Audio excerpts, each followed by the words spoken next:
ಆದರೆ ಭಾರತೀಯ ಜನತಾ ಪಕ್ಷದವರು ಜೆಡಿಎಸ್ನವರು 1 ವರ್ಷ 2 ತಿಂಗಳಿದ್ರು ಸಮ್ಮಿಶ್ರ ಸರ್ಕಾರದಲ್ಲಿ. ಆಮೇಲೆ ಬಿಜೆಪಿಯವರು 3 ವರ್ಷ 10 ತಿಂಗಳಿದ್ರು. ಒಮ್ಮೆ ಮಾತ್ರ ಸ್ವಲ್ಪ ಚರ್ಚೆ ನಡೆದಿದೆ 2022ರಲ್ಲಿ. ಅಲ್ಲಿವರೆಗೆ ಚರ್ಚೆನೇ ನಡೀಲಿಲ್ಲ. ಉತ್ತರ ಕರ್ನಾಟಕದ ಬಗ್ಗೆ ಚರ್ಚೆನೇ ನಡೀಲಿಲ್ಲ.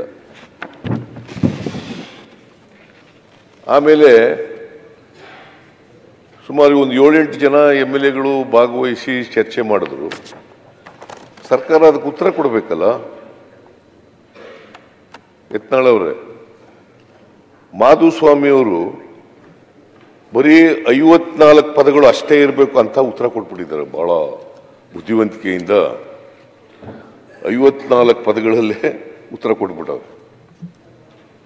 ನೋಡಿ ಹಿಂಗೆ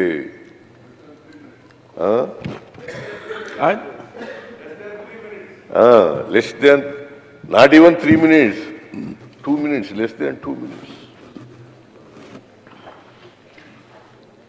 ನಾನು ಬೇಕಾದ್ರೆ ಓದ್ತೀನಿ ಅವರ ಸ್ಪೀಚನ್ನ. ಓದ್ಲಾ ಸರ್? ಬೇಡವಾ?